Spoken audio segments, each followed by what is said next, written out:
छात्र इस समाज का आईना है और हम वो आईना है जो दिखाते हैं दाग चेहरे के, जिसे बुरा लगता है वो सामने से हट जाए। ये लोग बस धर्म के नाम पर अपनी राजनीतिक रोटी सेकना जानते हैं। बस ये लोग हिंदू मुस्लिम को झगड़ा लड़ाकर अपनी सत्ता में रहना जानते हैं। याद, हिंदू खतरे में कभी नहीं है। अगर ये इलेक्शन के टाइम में हिंदू खतरे में नहीं बोलेंगे तो मैं ये बहुत ही यकीन के साथ कह रहा हूँ, उनकी पार्टी जरूर खतरे में आ जाएगी। ये देश सभी का है। ये देश जितना है हिंदू भाइयों का है उतना मुस्लिम भाइयों का भी है। और इस वक्त हमारे साथ तृणमूल कांग्रेस छात्र परिषद के जनरल सेक्रेटरी शेर मोहम्मद साहब हैं। आइए हम उनसे बातचीत करते हैं कि होली से पहले जिस तरह से देश भर में एक बवाल मचा हुआ है कि जो, और क्योंकि उस दिन जुमा का नमाज भी है और एक पुलिस अधिकारी का बयान आता है कि जुमे के दिन जो है आप लोग घर में रहें, क्योंकि जुमा जो है 52 बार आता है पूरे साल में, लेकिन होली एक ही बार आता है, तो आप घर में रहें। तो इस बयान पर आप क्या कहेंगे? देखिए, ये बयान जो था ये टोटली अनकॉन्स्टिट्यूशनल बयान था। इस देश डेमोक्रेटिक देश है इंडिया, जिसका संविधान का प्रेम्बल ये कहता है, we the people of India having solemnly resolve to constitute India into a sovereign socialist secular country. पर जिस तरीके से इस बयान को दिया गया है, मुझे लगा इस बयान के बाद कोई जिम्मेदार आएंगे और इस बात को कंडेम करेंगे। पर उसके बाद 2 दिन बाद एक कॉन्क्लेव हुआ जिसमें उत्तर प्रदेश के चुने गए मुख्यमंत्री ने कहा कि स्थगित कर देना चाहिए जुमे की नमाज को। तो इससे ये साबित होता है कि बीजेपी वालों की मेंटेलिटी क्या है। बीजेपी वाले हम मुसलमानों के बारे में क्या सोचते हैं, माइनॉरिटी के बारे में क्या सोचते हैं। ये देश सभी का है। ये देश जितना है हिंदू भाइयों का है उतना मुस्लिम भाइयों का भी है। इसके ऊपर एक शायर ने बहुत खूब कहा है, थोड़ा सा मुस्कुराए हम, थोड़ा सा मुस्कुराओ तुम, थोड़ा सा मुस्कुराए हम, थोड़ा सा मुस्कुराओ तुम, तुम्हें गले लगाए हम, मुझे गले लगाओ तुम, तुम्हें गले लगाए हम, मुझे गले लगाओ तुम, आओ मिलजुल कर खुशियां बांट ले हम सब, यहाँ पर जुमे की नमाज अदा करें हम, वहाँ होली मनाओ तुम। उत्तर प्रदेश और बंगाल में क्या डिफरेंट है? क्योंकि उत्तर प्रदेश में जिस तरह से माहौल को खराब करने की कोशिश रहती है और हमेशा कुछ ना कुछ विवाद जो है सामने आता रहता है, लेकिन पश्चिम बंगाल के अंदर देखा जाता है कि दावत इफ्तार होता है तो उसमें तमाम हिंदू मुस्लिम सिख ईसाई सभी लोग शामिल होते हैं, दुर्गा पूजा होता है, क्रिसमस होता है, सभी धर्म के लोग शामिल होते हैं। यहाँ और उत्तर प्रदेश में कितना फर्क? देखिए, यहाँ की जो नेत्री है, यहाँ के चीफ मिनिस्टर श्रीमती ममता बनर्जी जी, उनका ये आदर्श है, उनका ये रूल है कि धर्म जार जाओ किंतु उत्सव सवार। इसका मतलब होता है कि धर्म सबका अपना अपना होता है, पर उसकी जो खुशियां होती है, उनका जो हैप्पीनेस होता है, वो पूरे आवाम का है, पूरे देश का है। तो हम सब मिलजुल कर हर त्यौहार मनाते हैं, चाहे वो ईद हो, बकरीद हो, होली हो, दुर्गा पूजा हो, हम सब मिलजुल कर मनाते हैं। और यही हमारी संस्कृति है। एक तरफ आपने जिस तरीके से उत्तर प्रदेश को कहा कि मेरा भी वहाँ पर बहुत रिलेटिव है, मेरा जानने वाले है, सब है, और वहाँ पर जब हम सुनते हैं ना किस प्रकार से प्रेरणा प्रताड़ित किया जाता है मुसलमानों को, खास करके टारगेट कर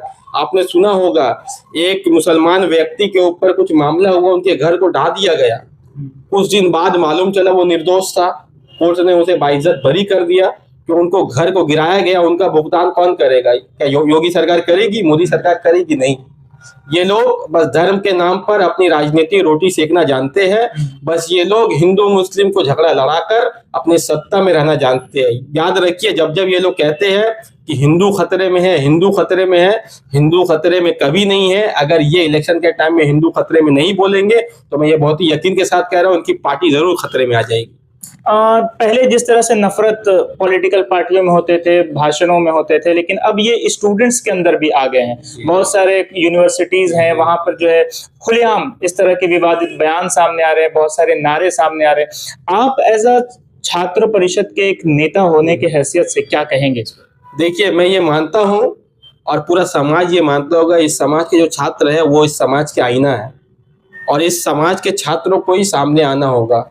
छात्र इस समाज का आईना है और हम वो आईना है जो दिखाते हैं दाग चेहरे के, जिसे बुरा लगता है वो सामने से हट जाए। हम छात्रों को चाहिए कि हम बाबा साहब अम्बेडकर की बातों को विश्वास करें, हम महात्मा गांधी की बात को विश्वास करें और ये हम चिन्हित करें कि कौन गोडसे को मानने वाला है, कौन हमारे बीच में झगड़ा लड़ाई फसाद लगाने की कोशिश कर रहा है। बड़े बड़े नेता आएंगे, आप लोगों को कहेंगे कि ये कर दो, वो कर दो। उनके बेटे को आपने कभी देखा है दंगा में? अमित शाह का बेटा तो बीसीसीआई में है, पर अगर दंगा होता है तो गरीब घर के बच्चे से करवाया जाता है और वो उनका लाइफ जेल में रहकर उनके लाइफ बर्बाद हो जाता है। आप ये सवाल करिएगा जरूर जब भी आप लोगों को सब ये दिमाग में डाला जाए, ब्रेन वॉश किया जाए कि आपके परिवार के लोग भी ये सब करेंगे।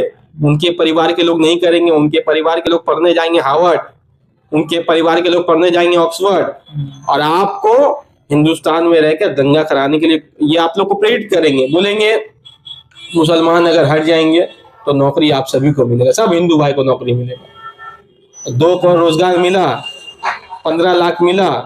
तो ये बीजेपी सरकार जुमला पार्टी है। ये जुमला दे देकर अपनी सरकार में भरे रहने की कोशिश करती है। इसे अब हिंदुस्तान के लोग पहचान चुके हैं। आने वाले टाइम में उत्तर प्रदेश में भी चुनाव है 2027 में, उत्तर प्रदेश से बीजेपी साफ हो जाएगी।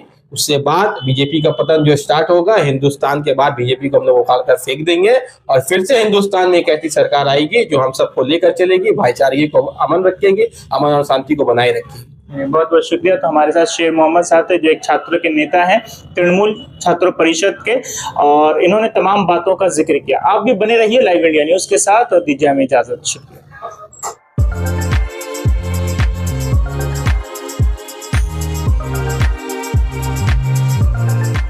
के सन्स में 916 हॉलमार्क गोल्ड और स्टाइलिश डायमंड के अलावा सिल्वर में भी बहुत कुछ अवेलेबल है। चांदी का तश्त, बट्टी, मछली, अतरदान, पायल और बच्चों का बाला भी यहाँ आपको मिलेगा, जो सिर्फ 500 रुपए से स्टार्ट होता है। इसके अलावा गोल्ड में necklace, bangles, chains, bracelets, ear rings भी मिलेगा, जो आपकी खूबसूरती को 4 चांद लगा देगा। तो जल्दी कीजिए, इनका एड्रेस है 16/1B, Topsia road, south Kohinoor market, Kolkata 46। Contact number है 8100 650 651।